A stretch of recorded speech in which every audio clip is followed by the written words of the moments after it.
South Carolina. Nobody expects me to show up there. Even the South Carolinians expect me to be in North Carolina. That's how they don't expect me to show. But there I was, minding my own business in front of an amazing crowd of people, doing a little fundraiser to help some people who are adopting foster children to raise some money so they can afford to do the adoption. That's me trying to help people as well as bring laughter.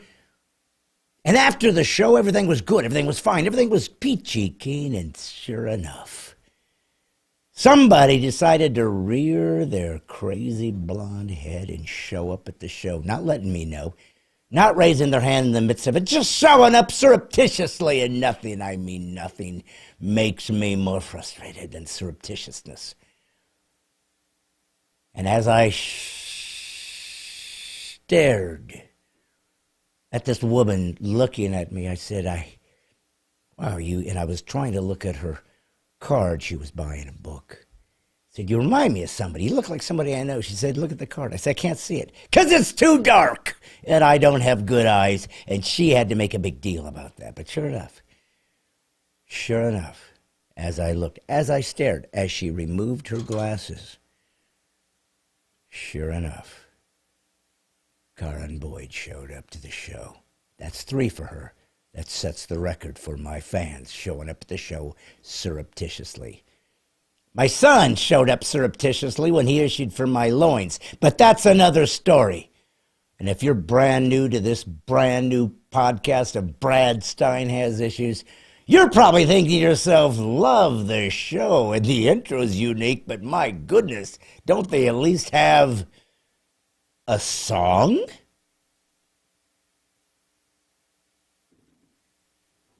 I think. You gotta cue me into these things, man. Yeah. Oh, don't they at least have a song?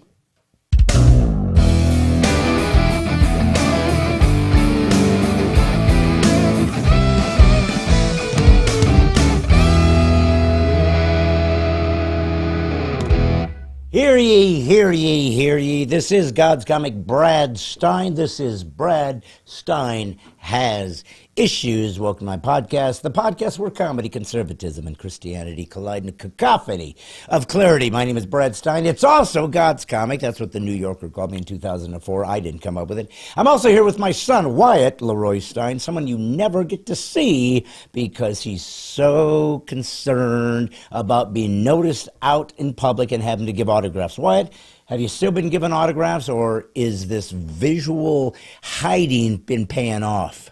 Well, oh yeah, it works fine until I start talking and people hear me and are like, oh, you're the one human being on the planet that sounds like that. Yeah, that's for dang sure. Listen, Wyatt, you got a unique flavor to your voice, or a unique timbre to your voice, a unique a cadence to your voice. As a matter of fact, if I'm not mistaken, the most considered origin place that people claim you probably are from is from England, yes? Yes, that is correct. And I perpetuate that rumor because anytime somebody asks me that, I just say yes. Because they don't know any better, and I find that hilarious. So they're kind of dumb. Kinda, yeah. Yeah.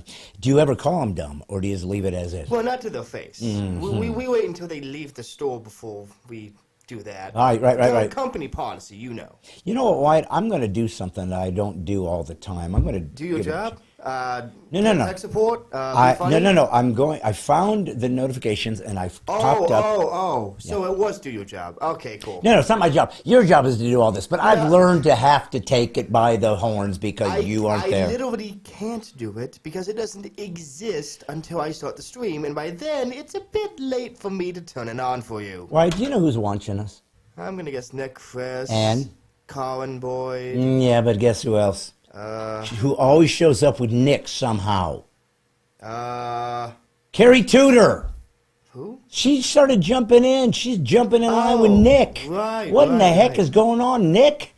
What's the deal? What's the deal with you and Carrie? Oh. So they've got a thing going on. Actually, that pause you made me think that you just forgot the name 2 seconds after saying it. Hey, listen, Nick Chris said Karen Boyd, he hides somewhere. Let's see. Michael Quackenbush is there. And you know what he said? Good evening, all, because that's how he is. Quackenbush is a man of few words. Sean Syriac, enough for an appetizer. Chris Felthausen, hello. Hello, Chris. Wade Ryan Jr., love your act and message. Wade, I'm not familiar. Is Wade Ryan Jr. showed up on regular occasions? I don't remember that name. Okay, Caramba, yes, he does. I found him before, though. Carrie Tudor. Started watching on YouTube, shared to Facebook, got you live Facebook. Still won't share notifications. Still, hi, everybody. That was a lot of words, Carrie, but she shows up now with Nick. Aaron Oaks, so glad it's Monday, and Brad is on. Yeah, that's right. I am right here doing my thing. Live podcast. Why? It gets archived. They can watch this thing in a couple hours if they want to watch from the get-go. They can watch it tomorrow. They can watch it 6 years from now, as long as the world still exists. But they're here watching Tencel Sizemore, barbecue sandwiches and chips for dinner tonight. Now, is he saying that to show off, or is he saying that as though he's in the poorhouse? There's a poorhouse? Is it cheaper than the one I'm living in? I doubt it. Marcus, a pretty cheap house. Hey, New Zealand showed up. Marcus Butler. I was saying to myself just this before we went to air. I said, where the heck are my New Zealand fans? And you said, well, I wouldn't be shocked if somebody showed up today from New Zealand, maybe a Broderick or a Marcus. Well, sure enough, Marcus Butler's here. So God bless him. He's from New Zealand. Art Hansen, hi from Racine, Wisconsin.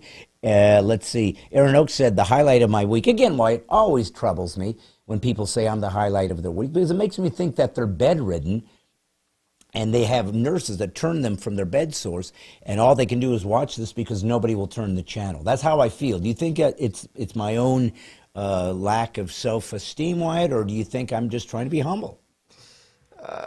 It's definitely that second one. But I don't think it's the first one either. I think we need to go for like the hidden third choice. Okay. Oh, is there a hidden for third choice? Apparently, it's hidden pretty well, but yeah. What would you think of that would be if you were to expose it? Oh, if I were to expose it, that's a good question. I mean, it could be anything, knowing you. Wyatt, you said it's a good question. But what else would it be? Do I ever give a bad question? My job is to give good questions. No, it was a good question. Hey, listen, Karen Boyd said live is always better. Garrett Croft, keep speaking the truth, brother. Garrett, you don't have to tell me that, my friend. All I've got is the truth. Tell him, Wyatt. I'm not going to lie to him. Hey, Dave Sobzak said, good to see you again, Brad. Go Phillies. Dave helps me with my travel. Have I mentioned that, Wyatt? No, you haven't. He's my valet. He brings my bags under his arms, and he tells people to get out of the way. No pictures. No pictures. He kicks people. I've seen him kick grandmothers. I have seen him push wheelchairs off the ramp just for me. And to me, that's what I pay him for. I don't approve. But in the end, does it cost extra for that? Of course. Not everybody has the wherewithal to. Nothing but the premium treatment for you, eh? You better believe it, my brother. Tencel Sizemore, we are hungry and been busy today, plus getting ready for Christmas. He's getting ready for Christmas. Why? It's not even November, so something's wrong with that guy, clearly. We put up, Lowe's put up their Christmas decorations in August. Yeah, oh, that's right. Hey, Gary Brown said, hello from Denver, keep up the good work. Cheryl Capel, hi from Northern California. Hi, Cheryl. Dusty Wilhelm, I must be a glutton for punishment because I keep coming back every week. Dusty, quit being so silly.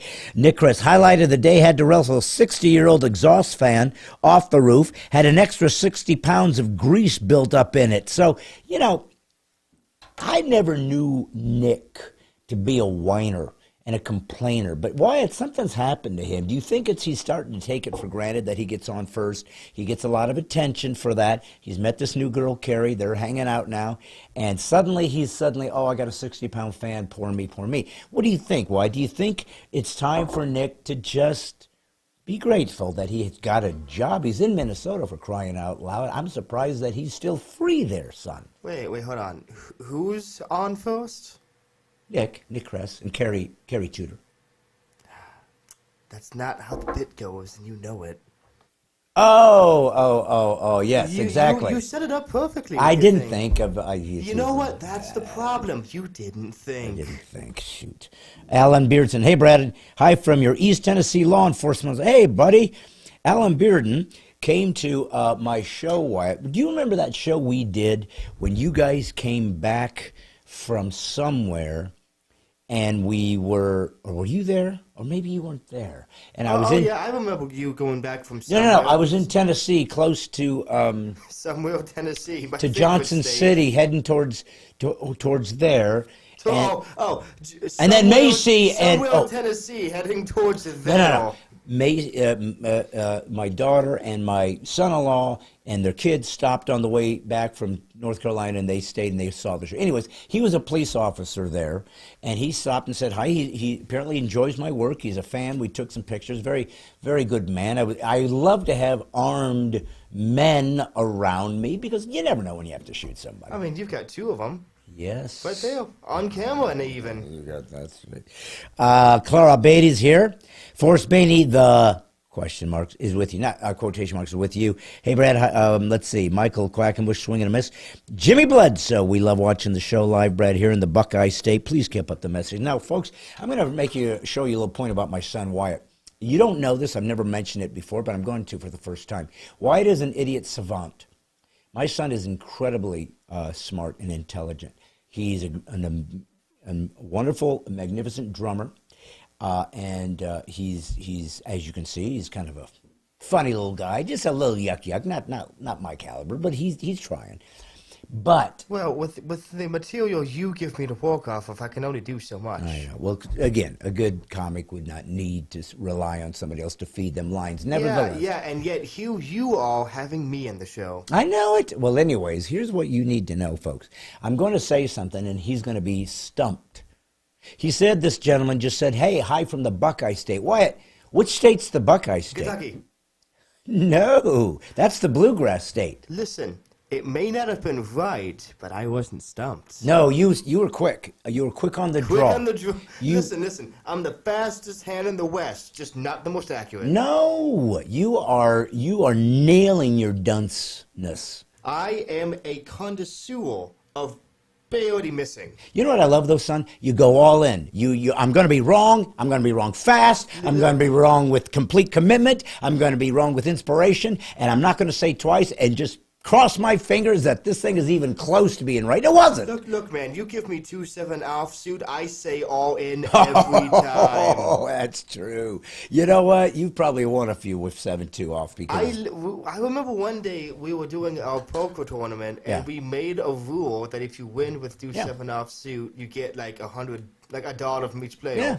My literal hand after that was 2-7, and I got you all to fold before the flop. Nice. We'll never forget that because Good job. you always sort of seen it coming, honestly. You honestly should have. Hey, you know what Aaron Oakes just said to me? No. He said, Wyatt, you're awesome. Thanks for your work and Okay. thanks for the supply of your dad's shirts.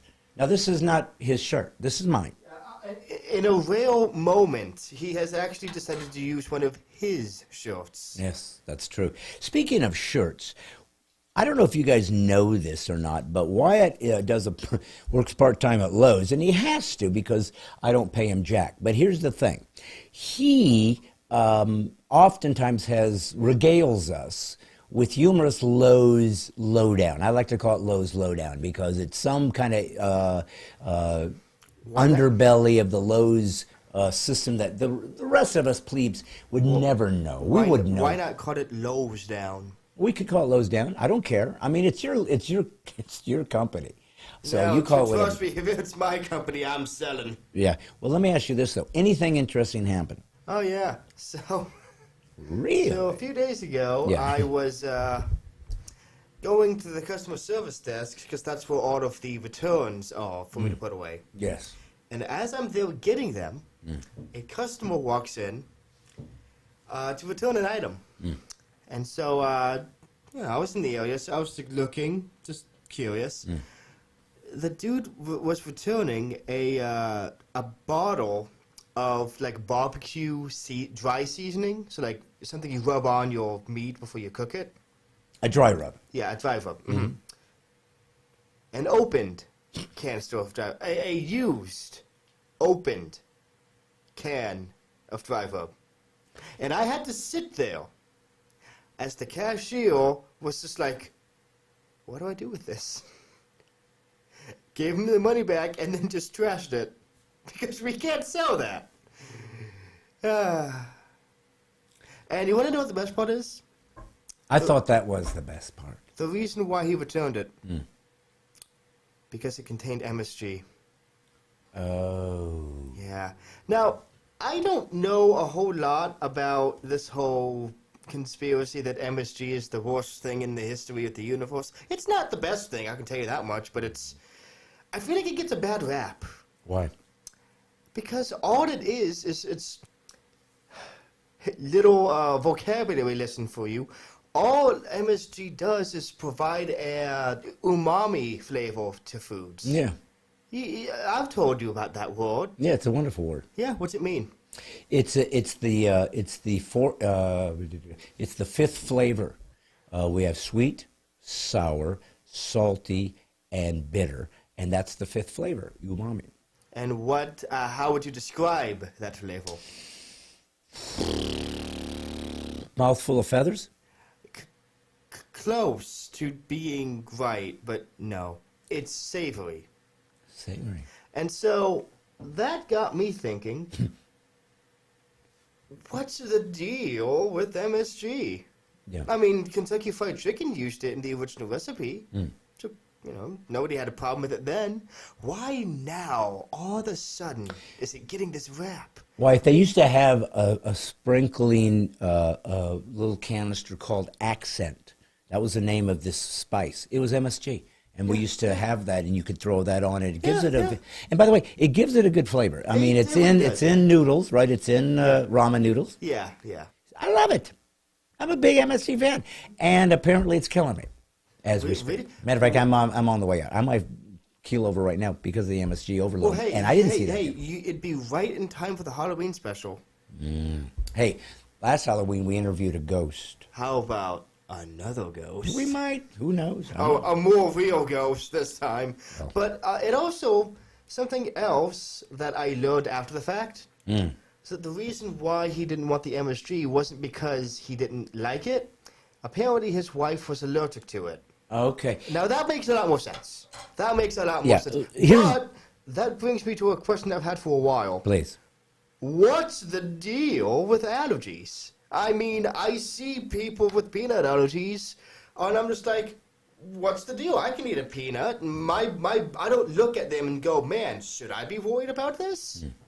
So, like, why? Why are some foods just, like, incompatible with people? I don't get it. It's like, it doesn't make any sense how a person can be allergic to something that everybody else eats on a regular basis. It's like that allergy to water. Did you know that's a thing? Hello? Why? What are you talking about? This is the I'm talking about silliest. I'm trying to have a conversation with you with humorous, witty banter. But there was no witty banter. You said, why do people have allergies? That's literally what you just said. That's got to be the dumbest setup that for was the premise, and I'm going into it because there was a lot to talk about for this. Okay. I don't know why people have allergies. But that's not what I'm talking about now. I'm talking about specific allergies that I think are funny. Like peanut allergy. No, water allergy. Yeah, that's You weird. know that thing you need to live? No. You're allergic to it now. Yeah. Have fun. So what if you were allergic to allergies? I think I would have cancelled itself out. So you'd get better. Yeah, I guess so. I mean, would you even notice if I had it? And, like, isn't Mom allergic to the sun? She was allergic to cold. Oh, she was allergic to the opposite of the sun. Yeah. Whatever that would be. The opposite of the sun, because the sun is heat, and cold is simply the... so the moon, then. Yeah, exactly. Even though the moon just reflected sun. I just want to give one last shout out to see who's out there. Mike Landefeld. Howdy, all. Greg Smith, it's a popular bandwagon to get on. Kelly Kemp, please tell us about Israel. She said soy sauce is liquid MSG. That's interesting. Is it really? I thought it was just soybeans. I don't know, Wyatt. Is soy MSG? I thought it was just... Hey, Steve Prope said, life itself is killing you, Brad, just the way God planned it. Enjoy any food you like. What's the deal? Well, hold on. Why does it remind me of Seinfeld? He does sound Seinfeld-esque. Hold on. Is life killing you, or is death killing you? Did you know that Lars is You're here? just going to ignore that one, huh? Listen, life is the preface to death. Life is simply hanging on from the thread as we move into death. Does life fundamentally kill you? Yes. How? Because if you weren't alive, you couldn't die. Yeah, but it's not the life itself that is strangling you slowly It over is. a period of 80 years. It is, because the life isn't capable of sustaining yourself eternally. Thus, the life apparently is lacking. And so the life obviously is what we would call a human allergy. A terminal allergy that takes like 90 years to actually do anything.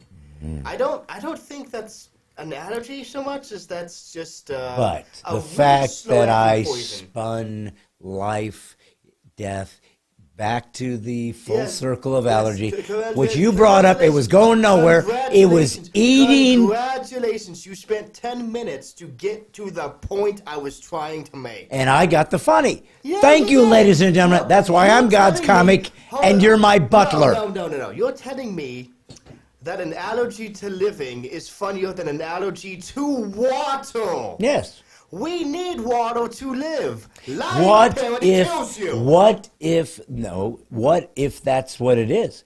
Maybe we die because we're allergic to life. But we're not allergic to life. Life isn't an allergy. It's, I guess, a symptom. You don't know. Well, neither do you, Mr. I do. Because you know why? Because I'm Woody, smart. You know Woody, why? What kind of antihistamines do you take for life? What kind of antihistamine? Yeah, that's how you get out of an allergic reaction, because allergies are just histamines. Yeah. Your body releases. So, how do you counter an histamine? What I do? With an antihistamine. What I take? What? MSG. I knew it was good for something. Ah! All right, son. Listen, we got to move on a little bit here with this crazy, what we call a podcast. And I wanted to say that's what something. we call it. I'm not sure what the audience would, though. Well, they hang on by a thread, and can you blame them? Really? They're happy people. They're good people. Now, Karen showed up. Did I mention this to you, son? Karen showed up to my show last Friday, and she just got in line. She just got in line and at my table, Wyatt, right? And I was minding my own business, and she stood up there, and she was sitting. She had glasses on, and I said, "Hi, can I help you?" And she said, "I want a book." I said, "Great." And she gives me her card. So I go to, because I got a little card for, I can sell my what do you call it, credit card.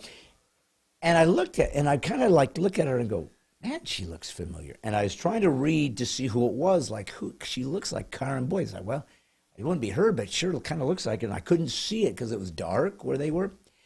And she goes, well, read the name on the card. And I go, I'm trying, I can't do.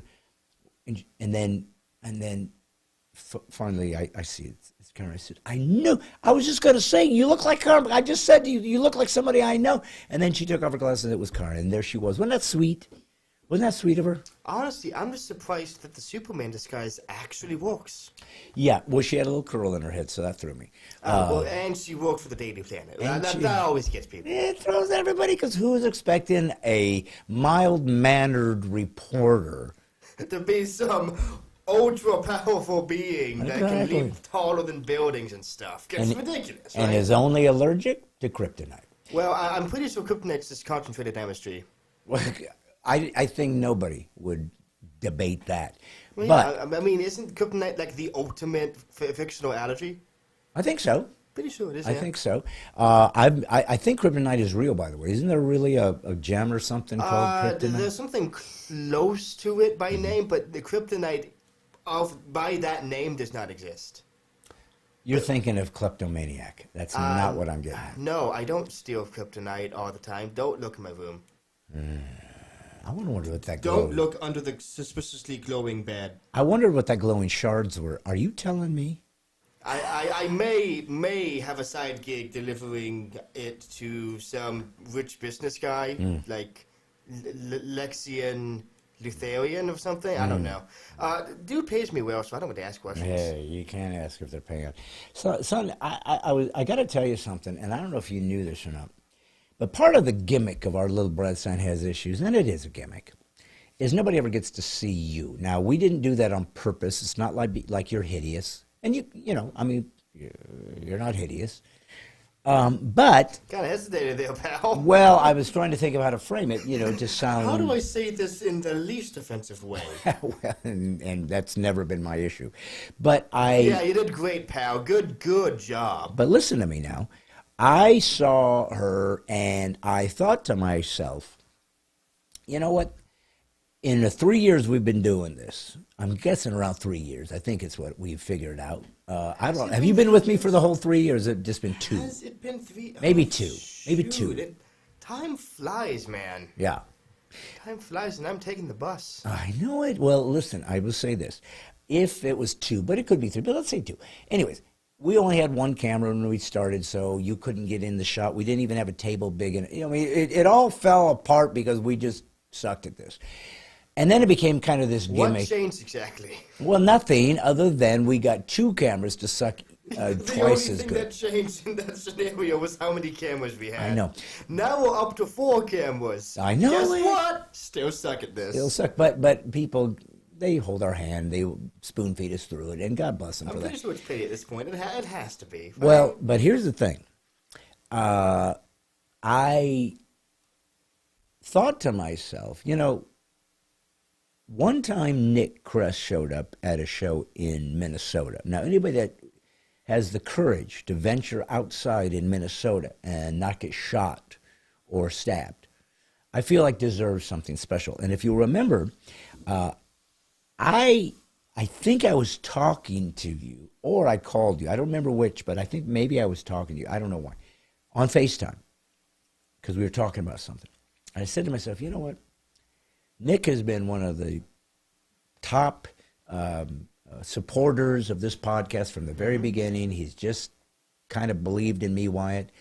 And in this podcast, he's donated tremendously to it, and from his business and so forth. Been very, very generous. I said to myself, I'm going to let Nick meet Wyatt, and he did. Do you remember having a little conversation with him? Yeah, that's the whole point of the FaceTime thing. That's why you called me, to show him me. Yeah. That was the conversation you forgot about. Okay, The conversation you didn't forget about and was currently talking about. Right. Well, I wasn't sure. But anyways, you had a little... What other conversation could we have possibly had? Well, I just didn't remember if he kind of fell into it or if I purposefully said, I want you to... Trust me, it was not a spur-of-the-moment decision. You had planned that. Okay. Well... I mean... My dude, you can't open Facebook by yourself. Do you really expect any of us to believe that you could have orchestrated this massive FaceTime call and then decide, I'm going to do something creative. I'm going to show him to Nick Kress. No, you had to have your hand held for that. It's the only way it could have gotten done. Well, but it did get done, though. Yeah, and it did get done. And you got to meet Benjamin, and he got to meet you. Well, guess what happened? I thought to myself, Karen made some very interesting observations. I'm not going to tell you what she said, because it will give clues to people out there. And I got to give her credit. She really was astute. She had 2 things she said to me that were fascinating. Because people have talked amongst themselves, what does Wyatt look like? What do you think? Blah, blah, blah. And she said something astute. I wonder if, and boom, boom, boom, and I hope, how did she think of that? And then she said, hey, maybe he's, and she said something else. I couldn't believe it. It was so spot on. I said to myself, Karen, can you keep a secret? And she said, yeah, and I knew she could. And then I kind of confirmed one of her suspicions. And then I said, look, and I tried to find a photo of you, and it was when we were visiting California at the, what's the thing, the fault line, San Andreas fault line up in that mountain, and you had a picture, and I said, this is Wyatt. So there's been 2 people, son, that have actually seen you. 2 people with the history of humanity who have seen me. That's right. Does it make you feel naked? No, but I do think I'm going to need to take out my comical glasses and big nose and mustache disguise a bit more. What is the name of that, by the way? What? Like the very stereotypical disguise where it's like fake glasses, nose, and mustache, and one thing. Oh, that's Groucho Marx. Groucho Marx. How did that become a thing? I think because Groucho was very popular in the 30s. If you know him, he's a great comedian, part of the Marx Brothers, and he would have that mustache and glasses and a cigar. And anyways, that was probably what they did, yeah. But you would have loved it. But here's the thing. I showed her to you, and it made me think about comedy in general, because she got to see the new material I'm working on for my next album. And it made me think of something, because people have often asked me, they said, hey, man, who's your favorite comic? Who do you like to watch? And people have asked me that. And it's like, I don't really watch comedians that much. There's people that I'll stumble upon and I might give it a look. And make this very clear. Appreciate comedians. It's hard. It's a hard job. And even if they don't use the style I use, or they curse a lot or do things that it's not my kind of thing, I still can appreciate the hardness, the difficulty of being a stand-up comic, because it's very difficult. So I've listened to, a handful of people here and have been influenced and appreciated of comics over the years. And I've been around a while, so I've seen a bunch of them, from the old school guys, Carlin and Pryor and Eddie Murray and Murphy and some of those guys, and then the newer guys. But something happened to me that kind of, I don't know, made me a little confused. So I was watching Jim Gaffigan. Now, do you know who he is, Jim Gaffigan? Not really, no. Okay, he's a comic. He's a very, very talented guy, very funny, very prolific. Gets lots of material out there. And he was doing a joke about vaccines. And he said, yeah, and then I don't remember the joke exact, but did you ever notice, when people started dying, that everybody's like, ha-ha, good, I'm glad that showed you a valuable lesson. And he said, whatever happened to our empathy? But he said something that really surprised me. He said, when all those non-vaxxers started dying, we really weren't treating them very nice, were they? And I thought to myself, Jim, is this the joke? You do know that it's the people with the vaccine that are dying, right? You do understand that the preconditions of people over 70 and obese and have a pre-condition, and were getting the vaccine, and then they were dying, and they were dying by the protocols in the hospital, and people that got the vaccines were getting it doubly and sharing it and dying, and those who didn't get it at all ended up with myocarditis, 18-year-olds, and the whole, did you miss the whole died suddenly syndrome that we've watched happen throughout this thing? And I realized he obviously is leftist, because they think the people that didn't get vaccinated are the ones dying. But I thought, how dangerous. It's one thing to not see, but it's another thing to realize you're killing yourself. Are you vaccinating your children? You're going to kill them. Ideas have consequences. Choices have consequences. And it just made me sad. And it should make anybody sad if somebody dies. But it made me even more sad because it was a comic. And I just didn't expect him to be left-leaning. Didn't expect it. And I'll tell you why. He is a Catholic, and he's proud of his Catholicism. Matter of fact, I once saw an article about him calling him a Christian comedian, like the top Christian comedian in the country. And I'm like, he doesn't obviously identify as that, but he talks about being a Catholic. He's got a bunch of kids. I mean, he apparently lives his Catholicism. And it made me realize that it's difficult to navigate this idea that people have different points of view. They see the world from their spectrum based on what they want to be true for the most part. And I I sat there and I wrestled with the podcast, son, because, you know, the first thing I try to do, as you know, is we try to joke around at front. Because most people that come in for the first time, they've seen my comedy online. They want to see what I am talking about. They assume it's just going to be funny.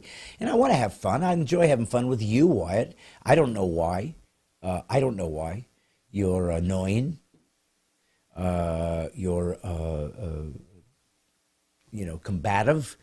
Incredibly disrespectful of your old man. I talk about allergies, for goodness sakes. Like, come on, talk about podcast suicide there. I know, that's what I was saying. Nobody ever got a laugh out of an allergy joke.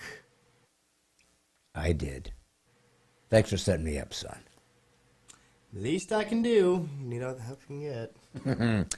But it made me think about my faith. Because something happened to me I wanted to tell the people about. Do you mind if I tell them, Wyatt? Hell yeah, please. Tell me. Tell me right now. Yeah, you don't. You've checked out at this point, I can tell. I haven't checked out. I'm trying to read the comments on both Facebook and YouTube. Okay, we got a lot of YouTubians. Oh yeah, YouTube's been booming the past few weeks. Well, I'm gonna have to get it. I wish there's a. Do we need to? If I had 2 of these, could I go on YouTube too? Yes. Oh well, maybe we need to do that because I need to honor those folks too. I can only get on one at a time. Anyways, so here's what happened to me, guys. I was running out of I have a global entry. If you don't know what that is, I have a number that I had to get to be able to enter into TSA pre-approved, so I don't have to go through the big long lines going through the airport because I fly all the dang time and I need to be able to get in quickly because that's all I do. You know, I'm so sick of airports, but there we go. And I was trying to do some stuff overseas, and I thought maybe I would do some things overseas. So I wanted to get global passport, which literally allows you to walk right into London. Because if you've ever gone overseas, those lines are super long just to check you into the country. So I got a global one. Now, it's not easy to get a global passport, a global entry. You have to fill in all the stuff. You got to show a birth certificate. You got to show a passport. You have to get fingerprinted. You have to do a full, thorough FBI background check to make sure that you're not hiding kryptonite under your bed, for example. You have to do a live interview with a customs person. So it's a whole thing. And then they got to approve you, and then you get this thing. And it lasts for, 5 years, maybe.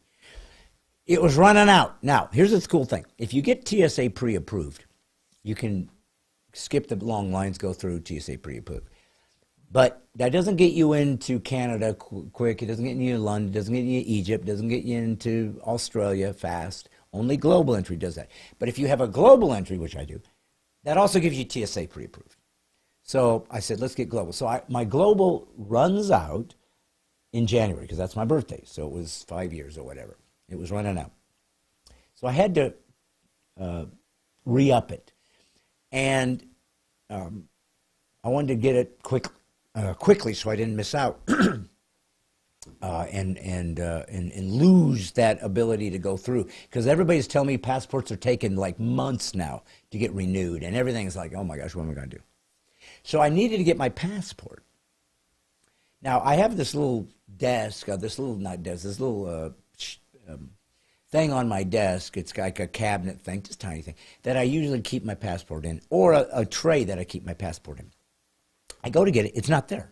It's like it's not in the tray, and so it's got to be in here. It's not in there. It's like, where's my passport? Now, we had used passport because we as a family went to California that I just mentioned, and none of my family have real ID, which is what I have now on my driver's license. You can get a real ID, which is another background check. They put a star on it, and that basically proves it's really you. So none of my family have it. So they had to now go with a passport. So we were all using them. So mine was gone, and I didn't even need it. I said, what happened to my passport? It's always right here. So I go to my wife. Did you take my passport? Did you put it in? Is there a bag of passports with Wyatt's and my daughter's and everybody's?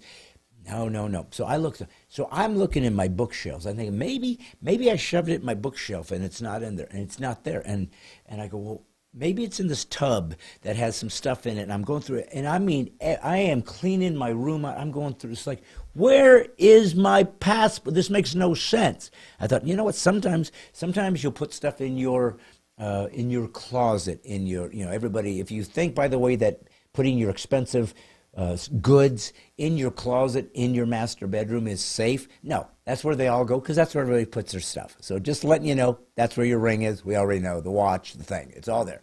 The bullion, the kryptonite, it's all there. And so I thought to myself, well, maybe, did I stick it? I can't imagine, but maybe I did. I go to look there. Not there. Not there. It's not there. It's not in these things. I'm pulling stuff out. I'm going through books. I'm going through, it's like, this makes no sense. I can't find my passport. So I'm telling my daughter about that. I was like, I don't know what to do. And she goes, well, did you take a picture of it maybe? Because sometimes it's like, oh, wait. And I'll go through all my pictures. Sure enough, I had taken a photo of my passport for some reason. So thank you. Because I can't renew my global, because I can do it online, without the passport number, which I didn't have memorized, believe it or not.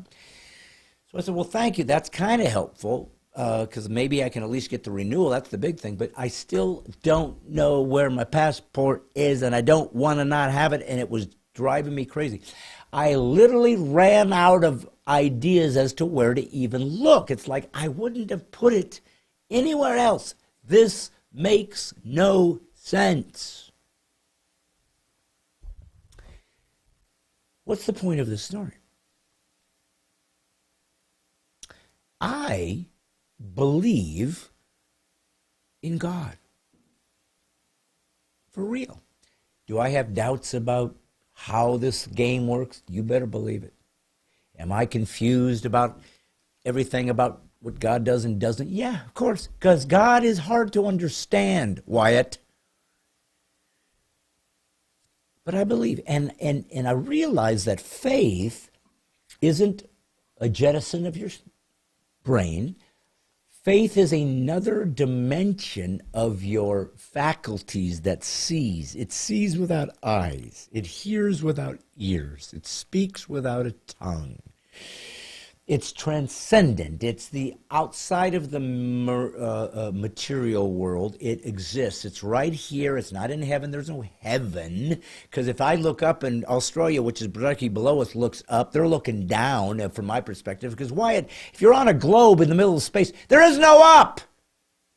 So quit saying that all the time. Wyatt always walks around, where's up, where's up? I was like, Wyatt, enough with the up. So he's shaking his head like, will you leave me out of this rant? You thought the allergy bit was going nowhere. My goodness. Anyways, so I believe that God, that we're spirit and we're body combined. And so I think that what we see in the three-dimensional realm is just through a mist, and we walk through the mist, and there's where God is. That's the transcendent world. It's right here. It's already connected like a tendon, and we just can't see it. But we're going to walk in. When I die, I'm going to just walk through the mist, and it's like, this has been here all along. Okay, it was just right on the other side of material. And I thought to myself, guys, I said to myself, I want my passport. There's no reason it shouldn't be here. It should not be gone. It doesn't make any sense. So here's what happened. After I had rifled through my entire house, I give up. I had literally couldn't even think of where else to look. Given up. I said a prayer to God. And you know what? It was interesting. I had reached the sense where I just said to myself, I want my passport. That's all. I want it. I don't want it lost. I don't want it gone. I don't want it misplaced. I said, God, you know where my passport is. I don't know if it fell out of my something where it's out. I don't know. I don't know why it would be. It should be in the house. I don't get it. God, I want my passport back. I'm asking you to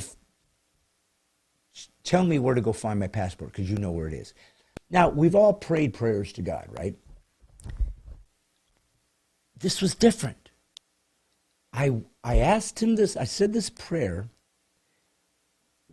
honestly, guys, not just expecting it to be answered or hoping to be answered. I kind of said, God, I don't know how you do prayers. I've asked for things and they don't always happen, and when they don't, you just assume it's your will and you see something I don't see. Or I've asked for things and they did happen, but not the way I thought. And sometimes you kind of pray and you just kind of maybe give up over time. I mean, who knows how it all works, right? It's hard. It's hard, this Christian thing. I prayed this prayer to God, basically had this attitude. I'll just be straight up. I'm asking you to tell me where my passport is. I want to find it, and I'm not joking around. I want it. God, I want you to tell me where my passport is. And I'm wrestling with you. I want it. I'm not asking. I'm just saying there's no reason for this to be gone, and I'm just coming to you as my Father in heaven to give me just sort of a little taste, a little clue, a little echo that you're part of my little day-to-day life, even in the simplicity. God, tell me where my passport is. That's it. I want it. Now, you might think it's a little bold, it's a little presumptuous. God doesn't have to do anything. No, he doesn't.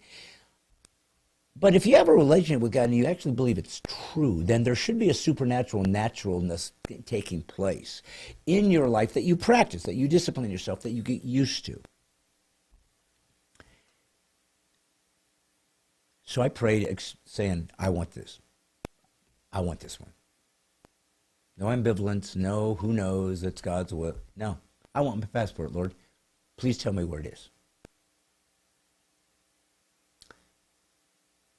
And suddenly, I thought,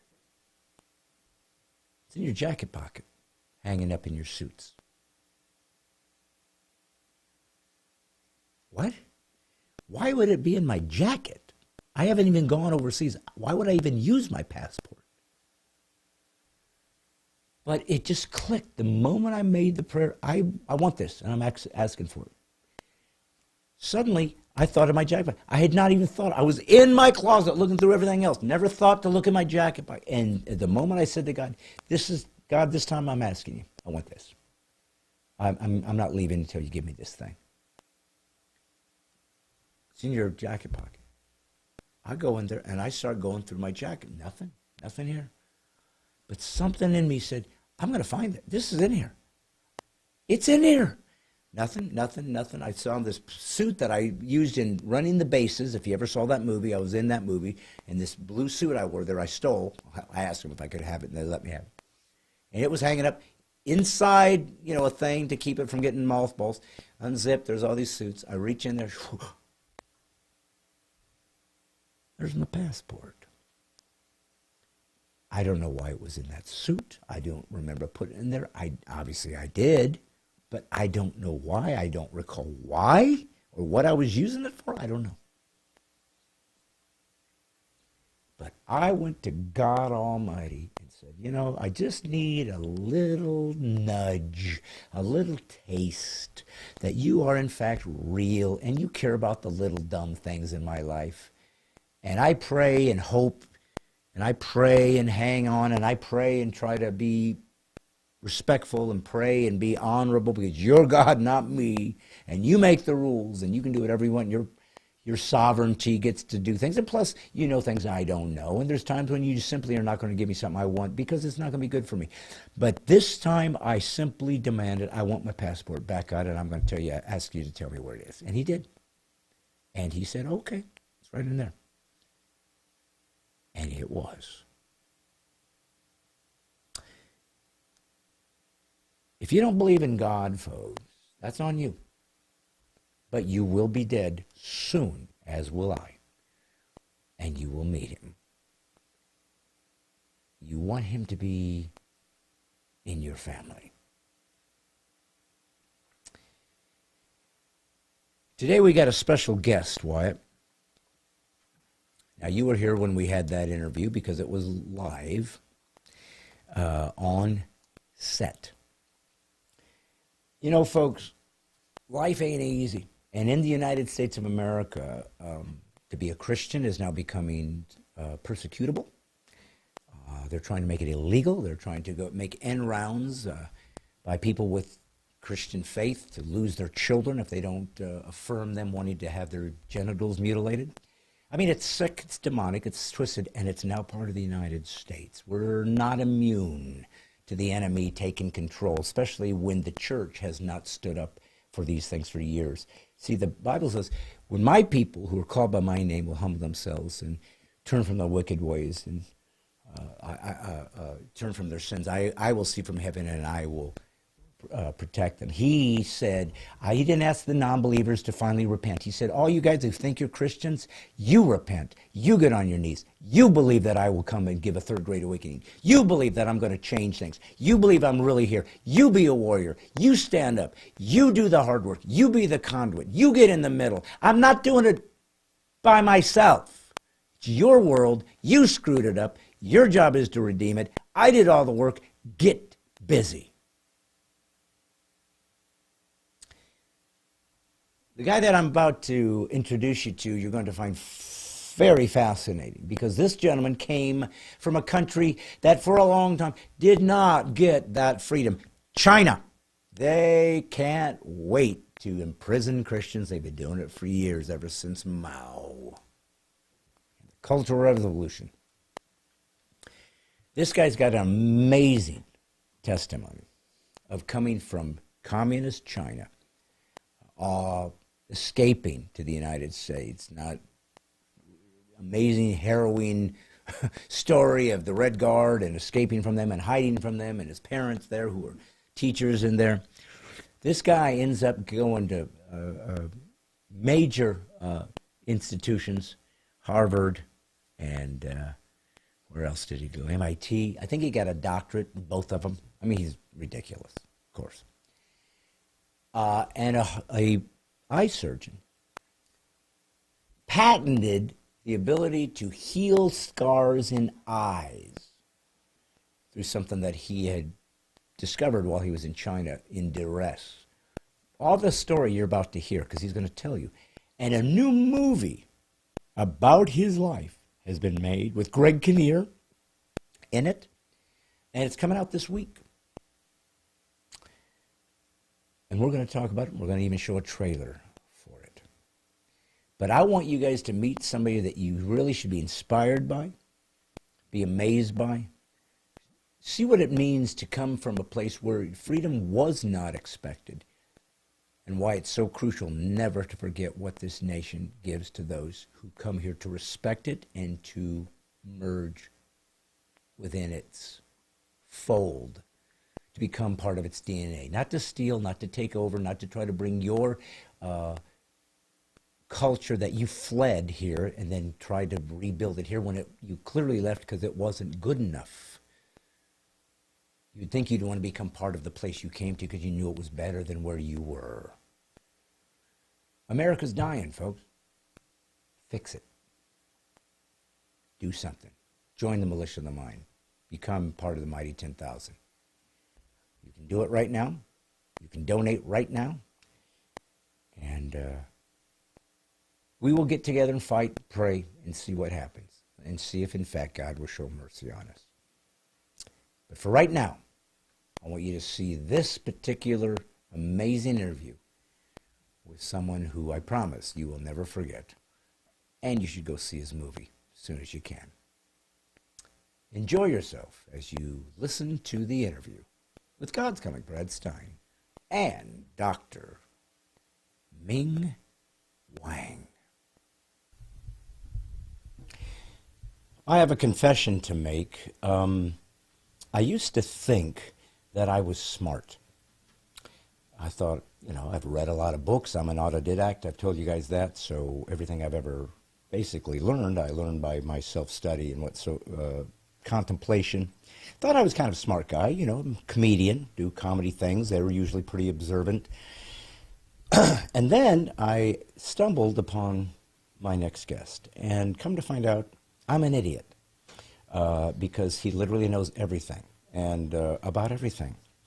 Very interesting person on many, many levels. And he's got a brand new movie that's going to be coming up very soon that you're going to want to see because it's a true story and it's a very poignant story, especially for what's happening right now in America. Because we are sitting at a time where freedoms and liberties are under attack. And there are folks in this world who have experienced that in real time, who've actually known what it was like to be under a regime that was completely and utterly totalitarian. And it's evil, and it's dark, and it is not the way you want your country to go. And we are in a precarious position that we might end up that way. So this is going to cover a lot of those bases of things that I talk about on Stine Has Issues, because this particular gentleman has experienced that and overcome it, and it's going to be inspirational to you, but it's also going to be hard to hear because what's happening right now in this country is a real threat. So that's what I wanted to discuss. The gentleman that I'm about to have on is not only smart, but can prove it. Has a medical degree from Harvard and MIT, so it's like Harvard wasn't enough. It's like, Harvard was easy. Let's try MIT. Let's give them a chance, see if they can break me. No, he was smarter than them. A Ph.D. in laser physics. So what the heck? It's ridiculous. And yet he did that with a very difficult upbringing that would have made it seem impossible for him to accomplish what he did. But he has, and we're going to talk to him about it right now. So Dr. Ming Wang with Stine Has Issues. How do you do, sir? Good. Pleasure to see you again. We got to meet each other a few times over the year or so, and I got to see your wonderful movie, and we're going to talk about that here in a minute. But before we do, I think what's really important is for people to get to know you. My podcast is seen around the world, but mainly the U.S. I mean, I do get people from Europe and different places. Japan, some guy watches every now and again. But why don't we find out a little bit about you, because your story is pretty poignant for not only what happened to you, but and what you overcame, but how important it is to be free and what that means compared to people in this around the world who aren't right now. So can you tell us a little bit about where you came from and how you ended up in the United States? Well, first of all, Brett, thank you so much for allowing me to be on your show. Of course. I watch your comedy shows many times. And you say I have some talents, but one talent I don't have, which you have, is the ability to make people laugh. And I respect that because it takes quick wit, but also knowledge and insight about things. You have to see beyond things too. Joke is not about joke. Joke is about you bring a message, bring people to think deeper than they used to. See that, folks? Maybe I am smart. Well, I appreciate that. That's very kind. We all have our skills. Yes. And hopefully we use them well. Yes. But you came from China. Were born, what part of China were you born? Near Shanghai, a place called Hangzhou, Hangzhou. It's a city surrounded by a beautiful lake. And they say three things are famous about Hangzhou. Is the West Lake, silk is the beginning point of Silk Route, and also beautiful young girls. But when I hear that, I have to always add, boys are not too bad. That's right. That's well put. So you were born there, and you were born during the Cultural Revolution, or in the middle of that? What was life like, just in a day-to-day basis at that time? I was born in 1960, and then from 1966 to 1976, for 10 years, China had what they call Cultural Revolution. It's really a cultural holocaust, where the government, because it was a dictatorship, they closed all universities and colleges of the entire country. Can you believe that? A big country as China, they can do that. And they forcefully deported to some of the poorest part of the country every single high school graduate. So over 10 years, by shutting down all universities and colleges, they sent away to labor camp 20 million young people for life. For what crime? No crime. Just because for any dictatorship, people with knowledge and education is a threat. Because they want the state to be worshipped and to obeyed, and if you have autonomy and agency to think clearly, then you aren't going to be ruled by someone else, and they can't. Marxism has got to be one of the most evil philosophies ever imported in China. Went all in, but at least Mao did on that, and it's interesting when you see countries like China, because it's a very old culture. It's long before, what we think of as China. I mean, thousands of years old history, artwork, silk. I think even in early forms of science, China, I believe, created some concept. If I'm not mistaken, they invented gunpowder, and there was numerous other things. But at that time, when they did thousands of years ago, that was quite an innovation.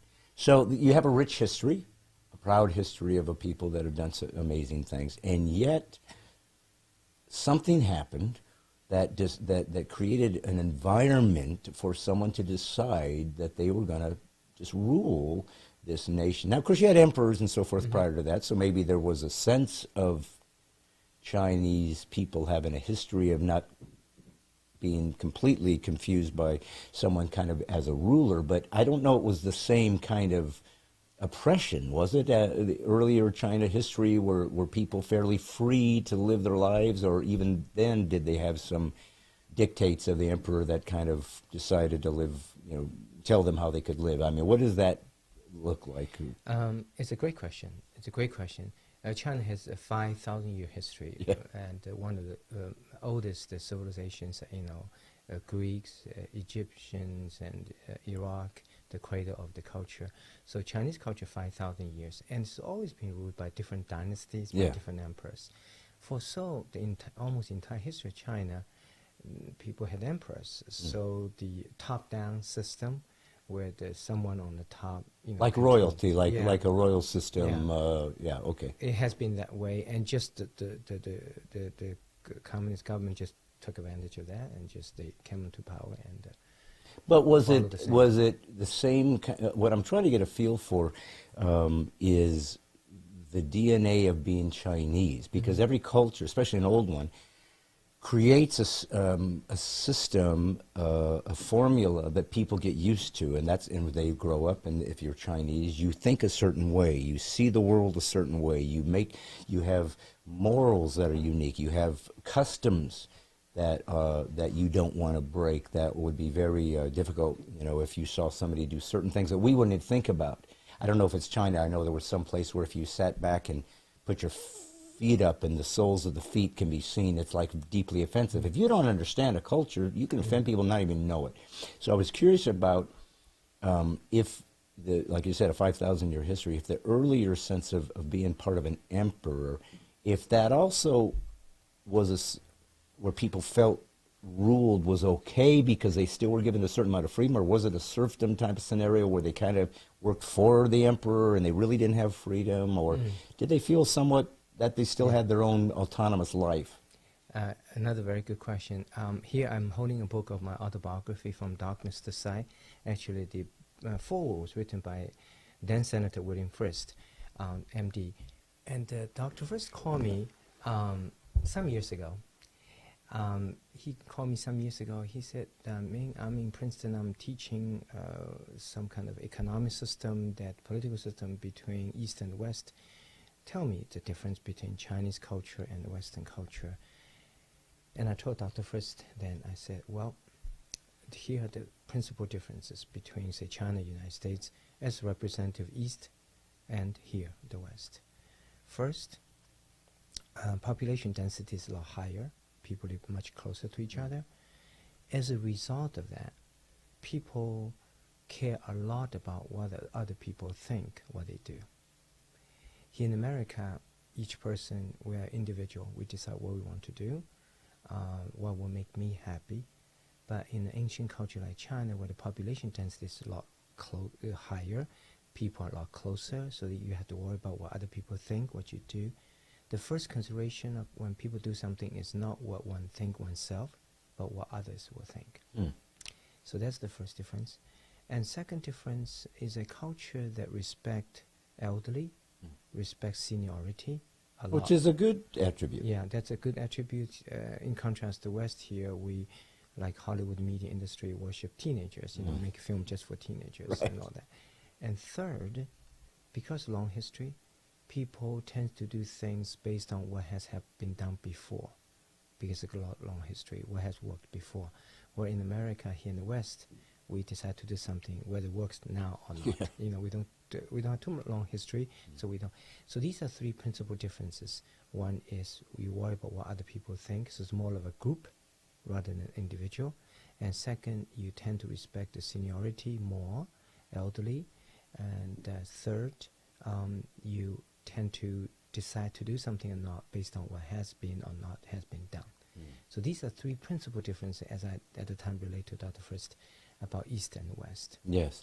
And so once Mao kind of took control, he was leveraging what part of the DNA of a Chinese person? The group, the sheep mentality. Okay. That I need to, worry about what other people think than what I do. So it's a de-emphasizing individual freedom, individuality, more emphasizing group mentality. So I guess, and I'm just trying to understand Chinese because it's such a powerful country, and it certainly has made a lot of impact in the United States, not necessarily for the good, in my opinion. I think there's a lot of danger I think a lot of Chinese people are really good people. There's a lot of Christians in China. It's but the government is simply not a good. They're not good people. You cannot have atheism as the undergirding of a foundation of a belief system and be good because you have no rules. You can do whatever you want. People are products that can be disposed of, and every time a totalitarian government is taken control, people die, and it's just evil. So that regard, I know, is a different approach. But I just was curious as to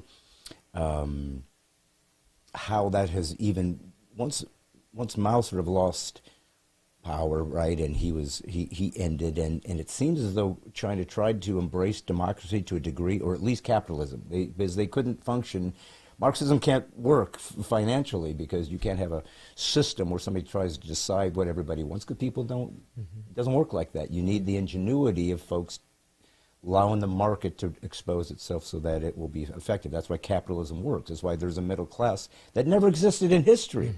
It was either poor or you were rich. But these guys in the middle, Marx couldn't have anticipated that. That was capitalism that allowed that opportunity. But that also means some people will not have things, and you have to accept that. Right. But I'm just curious about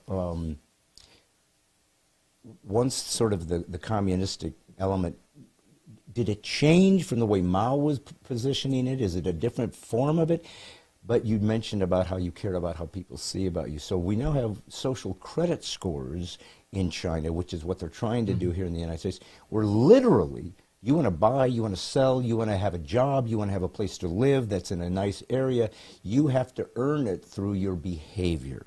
You're being controlled by a particular point of view that is the party line. So how different is the Mao time of communism and the one that we have now? Yeah. One major change in the last few decades has been the freedom of economic development. And countries like China and Vietnam and many other countries that realize that, including Russia, that if you strictly follow the communist system, people are just going to starve to death. So they have to loosen the economic control, allow private enterprise. And it was interesting that I agree with you that there's a difference between the government and people, right? Once the Chinese government allowed in the late 1970s, early 1980s, certain degree of economic freedom, I mean, China miracle happened. Yeah. Never in the history of mankind so much economic development in such a short period of time, over 30 years, involving such a big chunk of human population. China is about a quarter of the world population, And China almost single-handedly took a quarter of the world population out of poverty in the last 30 years. Not because government prepared it, because government allowed it. They allowed a little bit freedom and just ingenuity of the people that brought about the economic prosperity. Now, their part is different from Mao's time during Cultural Revolution. The part that is still the same is still central government, the dictatorship. So they're just as less, no freedom politically as it was Mao's time. And it's a deep-rooted system that has been somewhat like that for 5,000 years. It's a top-down. Yeah. America is from bottom up. You know, each citizen here in America, that we believe in our own human right. We believe in our power to shape our nation. We believe in voting. We believe in democracy. We believe in everybody has a voice. But in a top-down system, such as China for 5,000 years, it's the other way. The government, dictates things. So politically, there has been no change. Yes. So when you told me that during the Cultural Revolution that you said, I think 20 million Yes. high school students or of that age group were sent to basically a gulag, concentration camp, whatever, hard labor. Yes. And that was, of course, to get rid of the dissidents that would fight against this this regime, and they didn't want that. They wanted people that would just follow and not make waves. So how did you escape being part of that group? Because you educated yourself in the movie that we're going to talk about, Sight, that you guys will want to see when it comes out because it's your story. But not only was it difficult to be educated, but you had to do it almost sort of secretly, or at least back doors, because it wasn't free to do that. So you had a double-edged difficulty of educating yourself because it wasn't free to do that. But somehow you escaped this same tragedy that occurred to somebody else. So can you talk a little bit about what your experience was and what it was that allowed you to... Speaking of film, Brett, I have a little card that is the film Sight. We'll put that up. Yes. As soon as we'll. And it's to be released by Universal Studios on October 27th in theaters across the United States. The message of the film is freedom and faith. Just like shown in the film, just like 20 million others, I was subjected to the same deportation system, loss of freedom, loss of opportunity to get education. Yeah. When I finished my junior high in 1974, when I was 14, I was a straight student, but I was told I would not be allowed to go to senior high school, and much less college, and I would be sent to labor camp as well, for life, just like 20 million others. What happened to me, what I got lucky was my parents are very visionary. They saw beyond the circumstance. They believe there could be better tomorrow. So despite the poverty, despite all the restrictions, they try to help their children, me and my brother, have a little bit opportunity to have a future. So what they did specifically was my father encouraged me to learn a music instrument called erhu, Chinese violin, to play, and also learn to dance, because if I could do that, I might be able to get into what they call government song and dance troupe, therefore avoid being sent away to labor camp. It's interesting that these days here in America, sometimes friends say, it's nice, Ming, you have a hobby, you can dance, you can play instrument. I didn't learn these as hobbies. I learned it to survive at the time. So my parents helped me, and I fought against this fate of deportation with all what I've got. And then that didn't work. That actually didn't work. I was still going to be sent away to labor camp. And right around that time, 1976, I was 16, the Cultural Revolution ended. Cultural Revolution ended because dictator died. So all of a sudden China realized that economically you could not sustain that. People are just too poor. You got to change. Even politically, they didn't want to change. And they didn't. So economic prosperity came because government opened the window, allowed people to be a little bit free for economic development. So to answer your question, I was lucky that I have parents who are very supportive and who saw beyond the circumstance at the time and believed there's a better tomorrow. And interesting, I always wondered, in my book I talked about Brett, there are many such things. That's one, why millions being sent away, some tens of thousands perished during Cultural Revolution. I was able to survive. But also later on, that not only survived, I was able to get a chance to come to America. And there are many, many things happened in my life. Before I became a Christian, I never really realized how I could able to go through all these very difficult events with very small chance of success, but I was able to get through. After becoming a Christian, I realized that God has been always looking over me, and He's always been waiting for me to open myself up to love Him back. And that's one of the things that I realized as a Christian, is that we sometimes don't understand why we go through suffering at a time, but we need to trust God that later on when we look back, there are purposes. For example, the purpose of going through suffering during Cultural Revolution for me, I think that Christ wanted me to have the experience of suffering, so that when I see blind orphan children who are suffering in darkness today, I could relate to them because I used to be there myself. Well, here's something that I'm curious about. So when your parents, you're talking about how they were visionaries and they saw something for their child. Yes. Beyond what was being imposed upon them. And weren't they educators as well? Yes. So they, this was affecting them too. This Yes. was their world that was being upended. And of course, as a parent, you're always very protective of your children. But this is prior to the internet. This is prior to cell phones, prior to be the ability to communicate and have lots of information. So I have to assume during Mao communism that he limited what you were allowed to know, what was going on outside of China. He's not going to let you know about other political systems. And that's why they got rid of these educated kids, because they can go search out, this isn't right, what you're telling me is a lie, or at least there's other ways to see things. Right. So I'm curious about, you weren't Christians, your parents weren't Christians, so not that means you couldn't have done something noble without being a Christian, but so they did have a spiritual philosophy that was guiding them. So what were they able to see?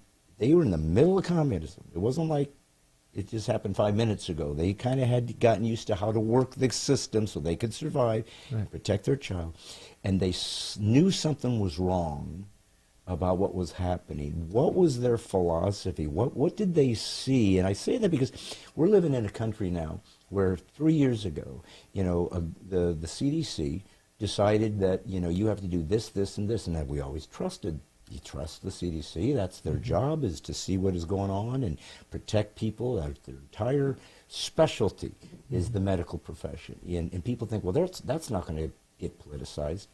Well, it clearly did, because doctors were not allowed to dissent and say, I think that maybe this isn't the best way to approach corona, right? And guys were thrown off which is what was happening essentially in a small scale in China. So how did they have a vision? Where did their moral structure, where did their philosophy come from to allow them to see things that obviously other parents weren't doing to try to help their kids?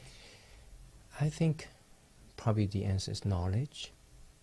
My father's side, especially, we came from a long lineage of physicians, and my father's father is a traditional Chinese doctor, and his father was a doctor in the Qing dynasty, and so on and so forth. Long lineage, and so I think having that knowledge by through generations,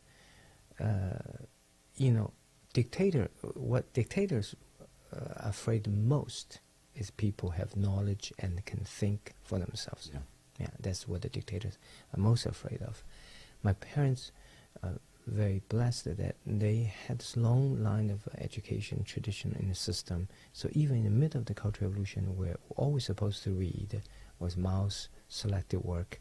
On the shelf in our house was all Mao's red book, but my father had behind all the red book world literature. World literature.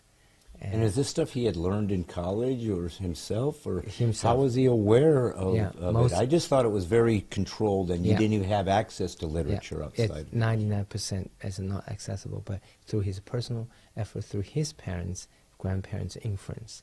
So he sought out world literature.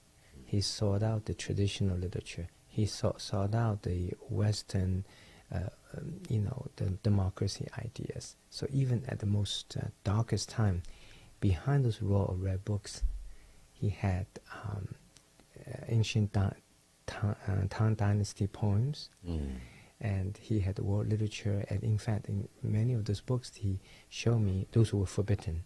Yeah. The world literature, world novels. I was my first encounter of the idea of Christ and God, because it was in those, Western novels, and the idea of freedom, the idea of human right, because it's embedded in those stories, and those were forbidden books. And what would have happened if somebody had discovered those books? Oh, my parents could gone to jail. Yeah.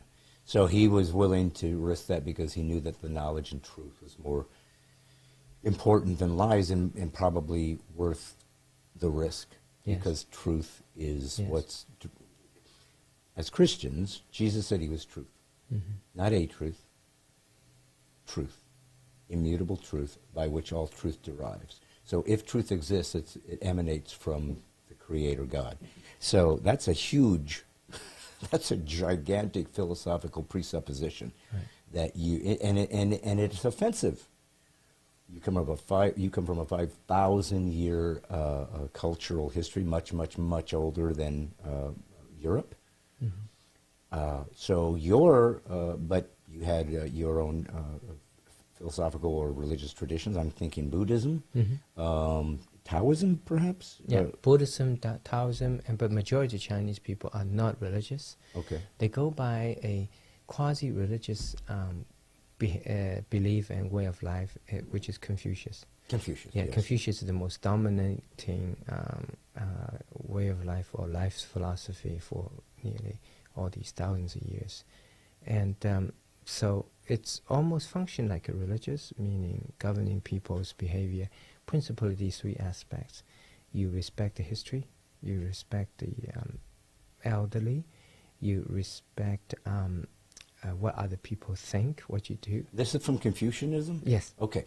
So it's kind of like Proverbs. It's just good little... Yeah. Because everybody remembers Confucius says, you Yeah. know, and they would have a little bumper sticker terminology. Yes. But some of it was wise, all right? I mean, some of this material made sense, because all truth is God's truth. So whoever tells you, it's still true, even if you don't acknowledge that. But I was just curious, you know, how people see that. So what has caused such a huge growth of Christianity in China? It's one of the largest growing population, and these people suffer for that, and yet it continues to be robust in China. What is appealing to people there that they're willing to even go to jail if that's what comes with it? It's almost like Christ's disciples after resurrection, and many of them died, they're stating the truth, that Christ rose from dead, and people die for what they believe. People will not die for what they don't believe is true. Right. And so in this case, what happened is that I think we need two kinds of food. We need physical food for our stomach, but also spiritual, emotional food for our heart. And even though there's a tremendous economic development in China, but there's still total lack of spiritual development, emotional development for people's heart. And I think Christianity tends to flourish at a time of human difficulty and deprivation, in this case of emotional support and just for the heart, beyond just what's the food for the physical. And so it's like 2,000 years ago when Romans were persecuting Christians, and that represents a very explosive development of Christianity in the first few hundred years after Christ. And so that's happening in China, because people they could not get it. they could not be free to worship, and the human being's need is become even more acute when it's denied of that. Opposite is true. That is, in this country, we're free to worship. We can go to church Sundays. We don't have to worry about government overlooking you and sending spies.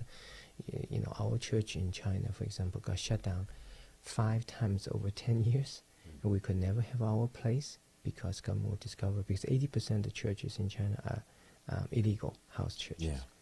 And the government said, you can apply for license for church. We will allow you to apply. The only small detail is it will take 20 years to approve. So they don't approve it, basically. Right. And so 80% of churches in China are house churches.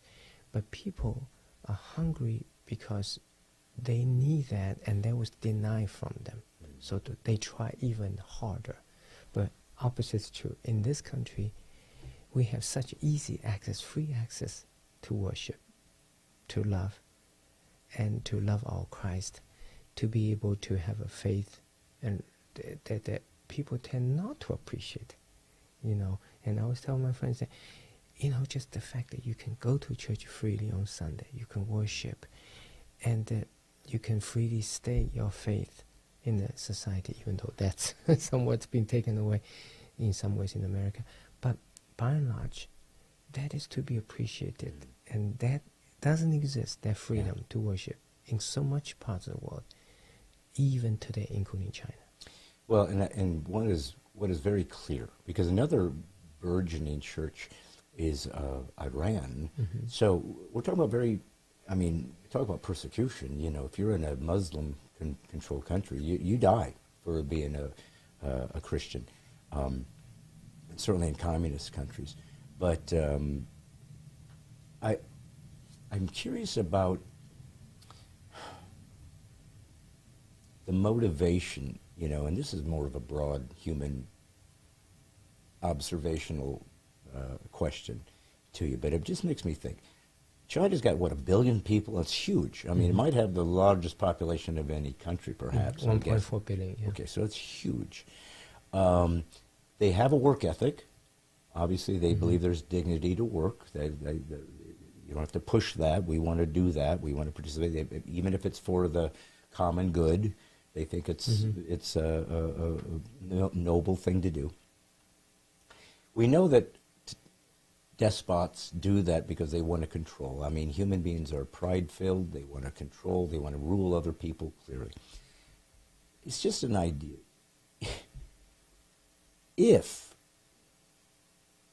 the Chinese government, for whatever reason, decided we are no longer going to be communists, we're going to implement a free enterprise, pure capitalistic democracy of some kind, and just try to compete and innovate and do similar to the American model, European model, it seems as though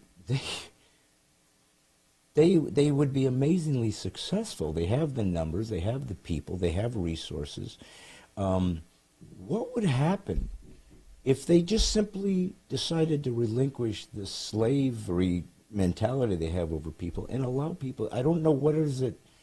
Is it just some evil possession of people in power that want to maintain power, when you would think that so much more good could be done if they had just simply allowed people to be free to live like free people? What do you think would happen to China if they were given that freedom? China would be even more explosive economic That's what I'm development. thinking. Yeah, it's a little bit of freedom that government was given to people in the last 30, 40 years. This is what happened in China economically, right? Yeah. People were just like leap and bounds in economic development. But if a government truly allowed people to be free, China economic development will be even more astounding.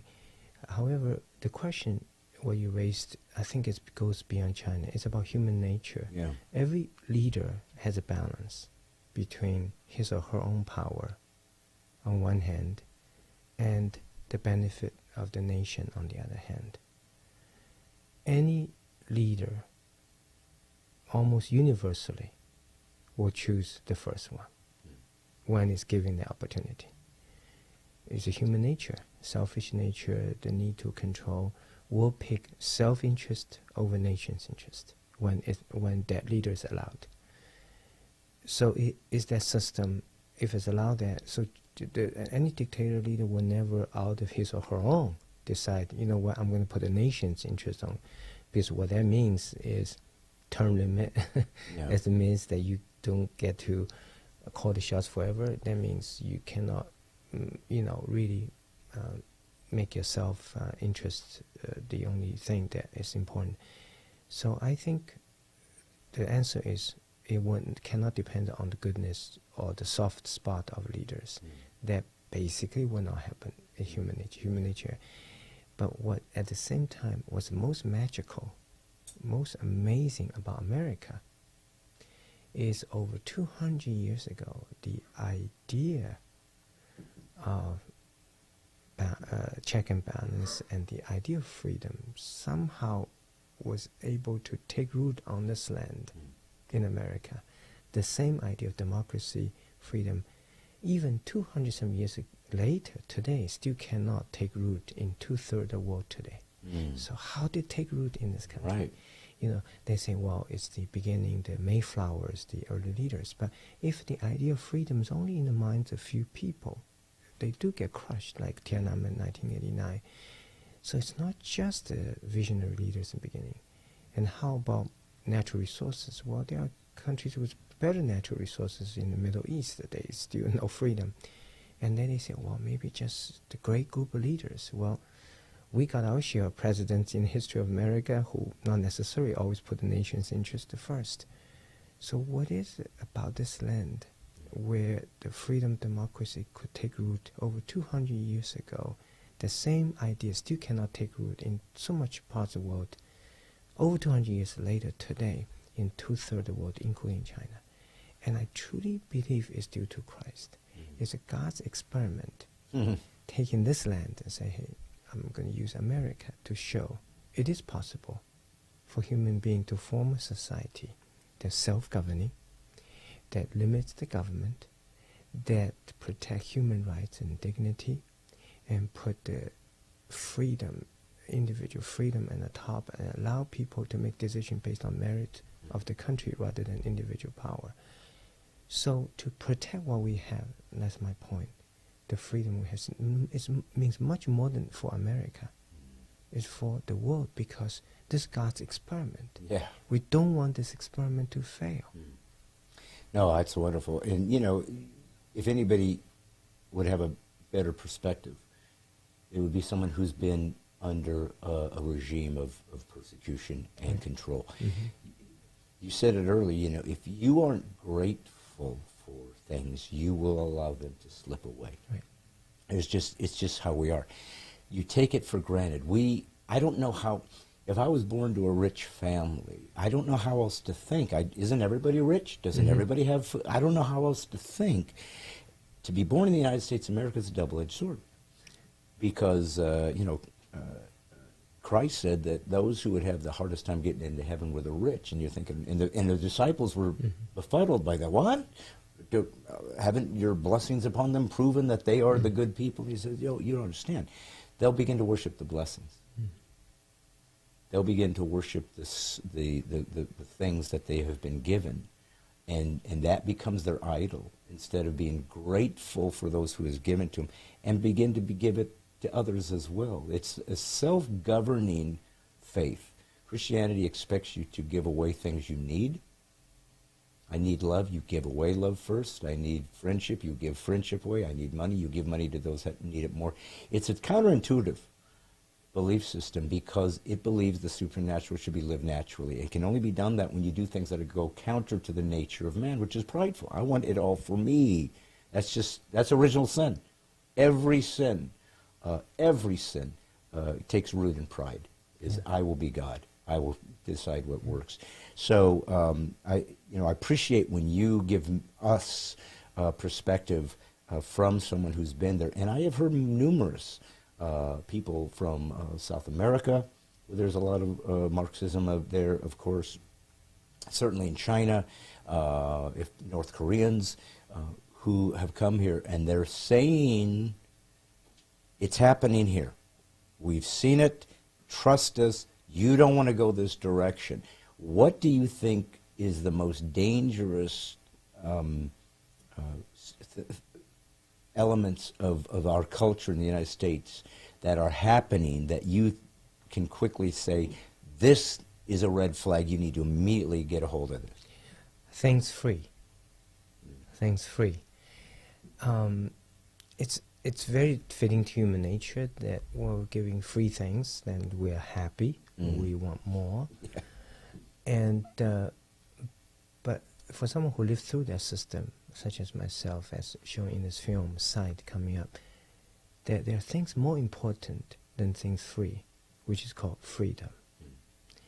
Government will want to give you things free with an agenda or eventually control you. And it's very difficult to resist that. Very difficult to resist that. But they have agenda.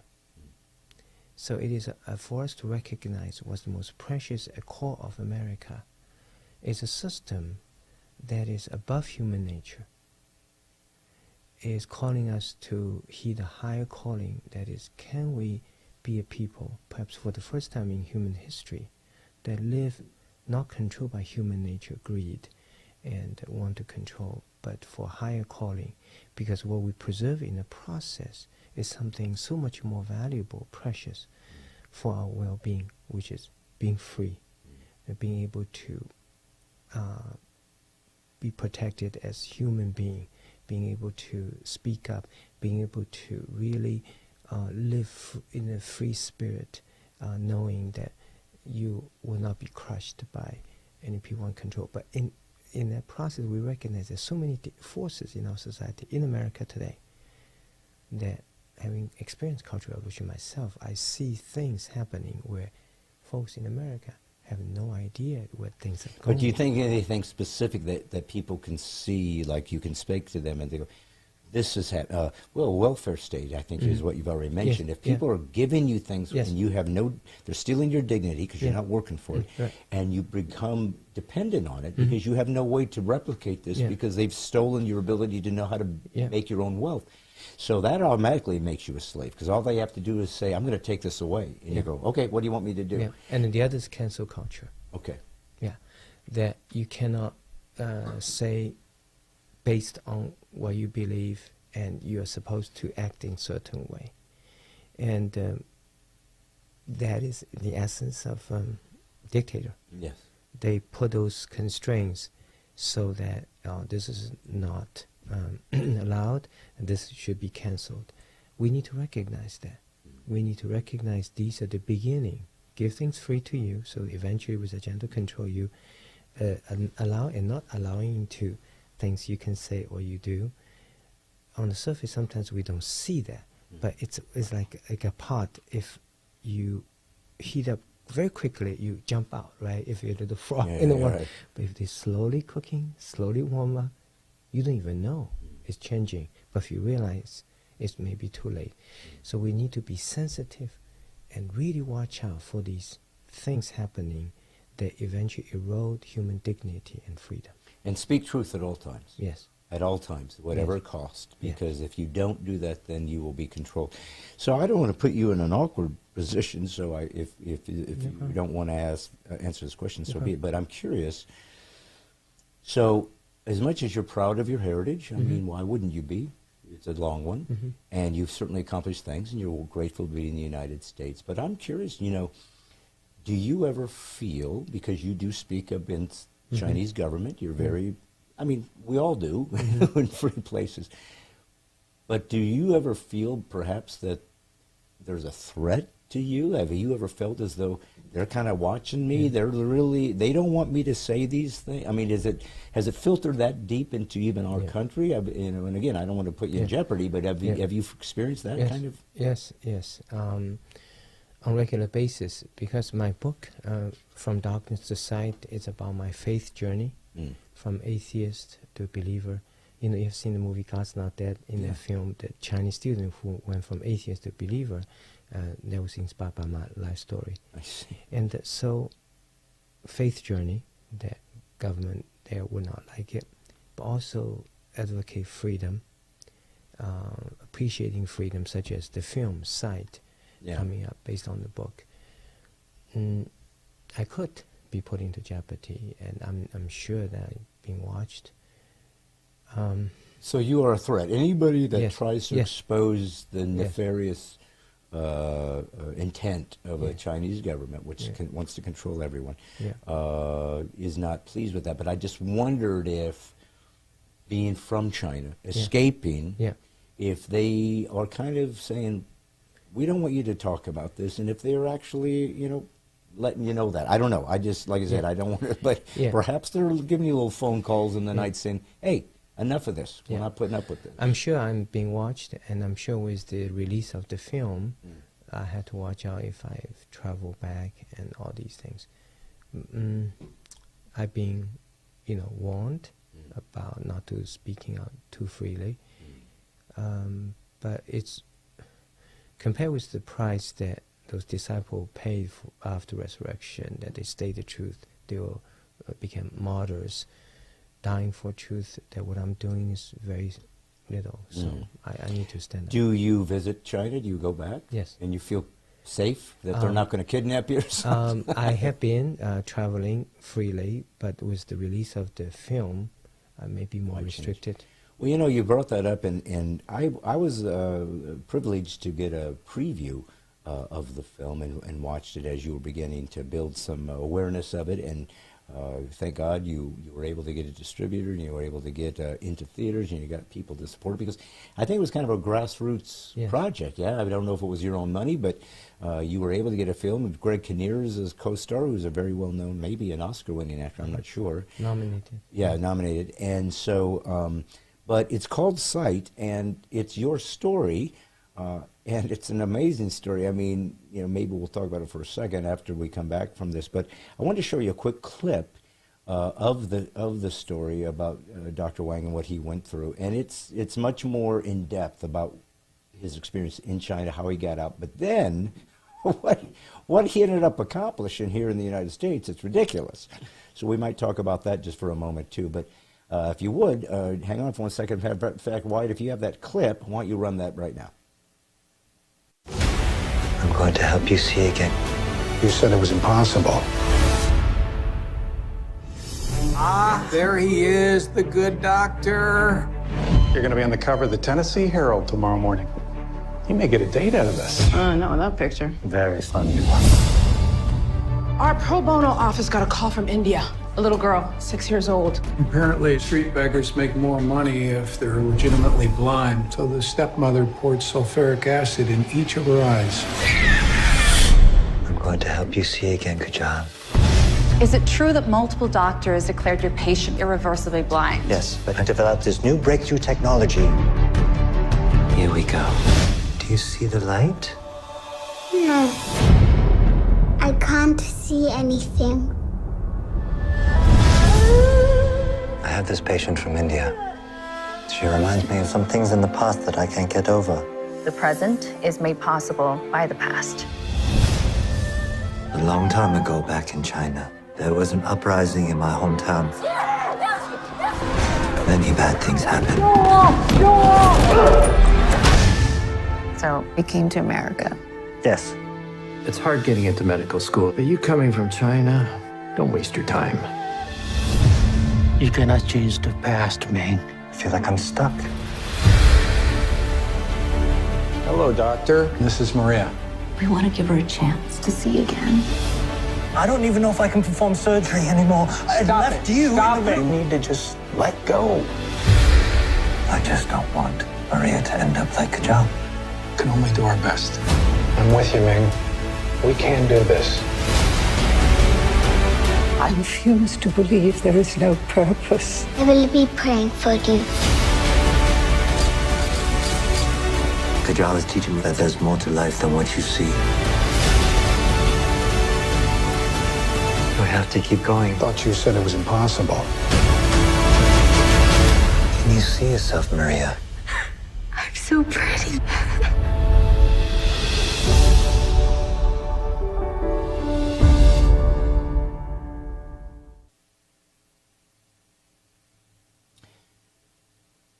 So there you have it. That should give you just a little bit of taste of what his story was. Is it odd to watch an actor play you on a screen and your story and go, wait, that's really me? Or were you able to separate yourself and feel like it was a different story? Or did the actors did a beautiful job, all the artists, and I felt very privileged, humbled to have my story told in such a poignant way on the big screen. But the film has a message. It's not the point is not my story or somebody else's story. The point is that the message is about freedom, and it's about liberty. And it's interesting. It's a story told by an immigrant. Yeah. Who, people who appreciate sight the most are those who used to be blind. People who appreciate freedom the most are those who used to not have freedom. Yeah. So the sight movie is sending a message to America. Say, watch out. Yeah. Watch out. We don't want things like that happen in this country. Amen. Well, I'm so grateful that you would put that out there. I just want to touch on it because it was so interesting. There was and maybe some of this is embellished a little bit. It's movies, so you try to get a lot of storytelling done in small segments. So I don't know that it worked exactly like this, but there was one scene when I think you were hiding maybe from the Red Guard or something, and you ended up in a place where perhaps they had, I don't know if it was cadavers or something, but perhaps babies that had passed away, but they were in jars or something. Anyways, but something clicked in your head. Was it about the umbilical cord or the stem cells perhaps in that? But you've made some innovation when it comes to sight, because you're a optometrist or was ophthalmologist, so you do the surgery. What was the innovation? It's patented, I guess, now, that you did that has actually restored sight to people that didn't have it before. Can you just give a little brief brag about yourself? I went to school for a long time, Brad. I got 2 doctorate degrees, one in laser physics, one in medicine. So I went to school for 31 years, long time. So in one of my prayers, this was many years ago, I prayed to Christ. I said, what should I use my hard-earned medical skill for? And I felt like Christ told me that I need to use it to help people who need the most help, which are blind, orphaned children. So I built a foundation about 30 years ago to help those folks. And the cornea scarring due to injury, infection, malnutrition is one of the leading causes of blindness worldwide today, particularly in the third world countries, particularly in those blind orphan children. Our foundation has been trying to help. And I found that the way to restore eyesight for these patients is to find a way to stop the scarring of the eye after injury. And you know who doesn't scar is an unborn child, the fetus. So for the longest time I want to do research on fetus, trying to figure out how a fetus before birth can heal without scar. So I can use whatever research I found to benefit my patients after birth. But I was a Christian already then. I did not want to hurt the baby, him or herself. So is it possible to conduct fetal research without hurting a life? People say there's no common ground between science and faith. But is that really true? In the film you saw, when the Red Guards came to Radio University, my father hid me in the closet, otherwise I could be killed by the Red Guards. And I remember seeing that baby in a jar. It was a storage room, and it was very scary at the time as a teenager. But that was what helped give me the inspiration years later. So you know what? Maybe the secret of a fetus can heal without scar in mother's womb has to do with the amniotic sac surrounding an unborn child. At the time of birth, the amniotic sac is always collapsed and thrown away together with the placenta. So I started asking mothers before they give birth to children. I said, would you mind donating the amniotic sac and placenta afterwards? They said, sure, we're going to throw that away anyway. So I collect those amniotic sac and placenta of these children born, and I brought back to laboratory, did lots of research together with other scientists. So eventually I developed the amniotic placenta contact lens. Oh. And when I put these amniotic membrane placenta contact lens onto those injured blind orphan children's eyes, I found that indeed magic happened, that the scar is prevented and sight restored. So they actually have scarring and it heals? Yes, heals with this amniotic contact lens. So basically we simulated a fetal environment outside the womb. So you're saying that a baby in utero doesn't, like if he was injured, it doesn't scar. It will heal, but you'll see no scar. It'll just Exactly. Okay, I didn't even know that was true. Yeah, Okay. it's a fascinating phenomenon known to biologists, doctors for a long time. But it's just a question: how do you understand that without hurting a baby? So amnion membrane contact lens I developed. I got 2 U.S. patents, the first 2 patents in the world. Now the amnion membrane contact lens has now been used by tens of thousands of eye doctors throughout the world in nearly every nation, and millions of patients have their eyesight restored. To me, as a scientist and a Christian, I think the significance goes beyond medical development. It shows that God wants science and faith to work together. You know, I think we need to make a case on that, because young people are leaving churches today rapidly in the universities. Studies have shown out of 100 kids entering college going to churches, when they graduate from college 4 years later, 75 out of 100 have left the church during the course of college. Why? Because science and technology is so fast developing. ChatGPT, artificial intelligence. So young people feel that they don't need Christ anymore. But the movie shows that in a scientific technology developing time, you need Christ more, not less, because the faith and moral ethical principles has to guide the research. It's like atomic energy. If you done well, guided well, it could be wonderful. Nuclear power, in terms of nuclear power plant, but if it's not guided well, atomic energy could be disastrous. Atomic bomb. Right. Well, and of course, the renaissance of what we now consider modern science, of course, many cultures, as we discussed, excuse me, had scientific breakthroughs. There was, mathematics in China and so forth, but the modern method of science, the methodological observation of science, and with a prognosticating some kind of idea of what you think is going to take place, the deductive, inductive reasoning, and so forth. Only happened one place, and that was during in the Middle Ages, during the Renaissance in Europe, and it was Christians. It was Isaac Newton wrote more on theology than he did on physics, and he, I think, invented calculus or co-created it. So Kepler and numerous, even Galileo, they were believers, and not only did they not think that their faith was a hindrance to science, but in fact motivated it, because it was only Christianity that told us that the world has an order, that it's dependable. There's no reason to know that gravity is going to work tomorrow. We just assume it does. But why? Why are the planets in a certain orbit? Why is that? Why is there a certain amount of carbon and oxygen and so forth that allows life to live? It was tuned to this. It was an engineer, a mind. At least that's what intelligent design says. Is there must be some thinking that engineered this, and because they believed that. Yeah, and like for me, research. Sometimes scientists feel that we create everything. In my opinion, no. We do research, and it's research. We are privileged enough to research, rediscover God's original creation. In fact, you're absolutely right. When you search something, you believe it's there. Yeah. Right? Then you search for it. And what is that? That's God's creation, original. We just have the opportunity to discover God's creation. And you're absolutely right. The majority of these top scientists over the last 200 years that read advanced human science are believers. In fact, some people say, if you go to university, you see less people believe in Christian faith in academia. Here's my answer. Yes, that's true.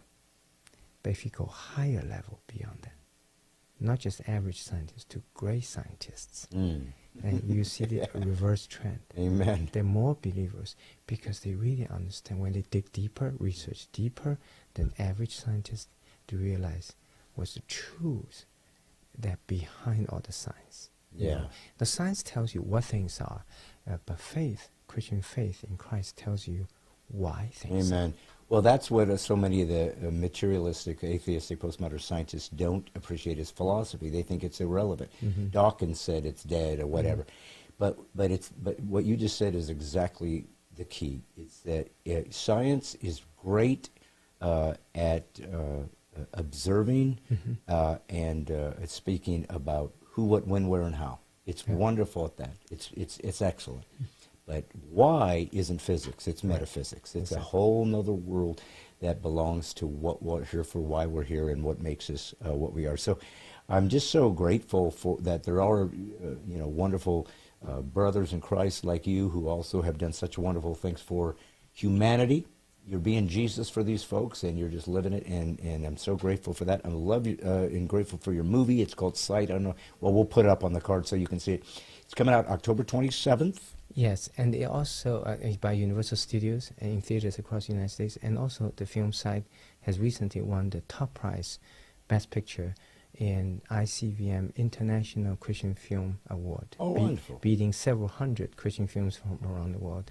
So we're very happy. And we asked the committee why we won, because there's so many other films. They say, Sight, because it's the organic, true story of an atheist who how become atheist to believe. It's about a process. Yeah. It's about a scientist, where many scientists today don't believe in Christ.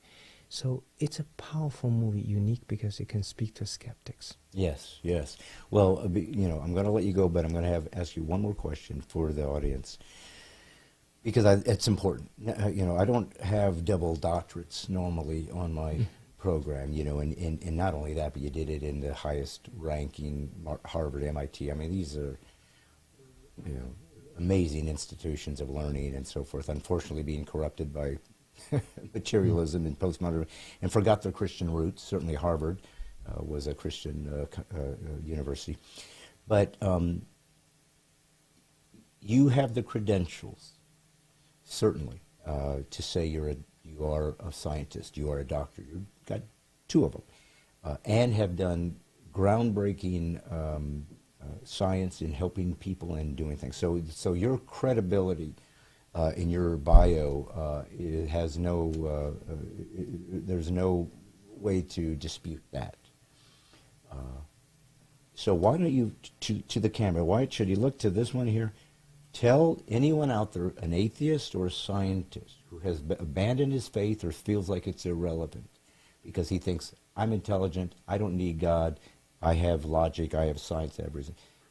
Just in a quick way, explain to them with the authority that you have why you believe they should reconsider God as a scientist. Yeah, thank you for the question. I would say to the scientists out there who are listening to Brett's program today, I want to tell you that the science that we understand, have been learning, is only a small part of the world. What we have is an incomplete picture of the world. Just like human being, you have the upper brain and lower brain. Upper brain is logical, lower brain is emotional, spiritual. And guess what? We as human being is 95% the lower brain, the emotional, the intuitive, the spiritual. And the top logical part is only 5%. So it pays you to open your mind and heart to the possibility, to the reality of faith, of Christ, to know that your world could be so much bigger. What you do is so much more meaningful and deeper, and you can impact so many more human lives if we allow ourselves to go beyond the logical upper brain, to enter the much bigger, vast territory of lower brain, the emotional, the spiritual, the insight, to allow yourself really, truly venture in the wonderful, much bigger world of science and the faith, and to see that when you combine the two, it's not just 1 + 1 = 2, it's 1 + 1, science and faith, more than 2. So your life could be a lot fuller and much more meaningful. Oh, God bless you. Thank you. Dr. Wang, I'm so grateful for you. And again, folks, we'll put it up on the screen, but From Darkness to Sight, that's the book. You're going to want to read that. And also see the movie Sight, which, again, we will be telling you about.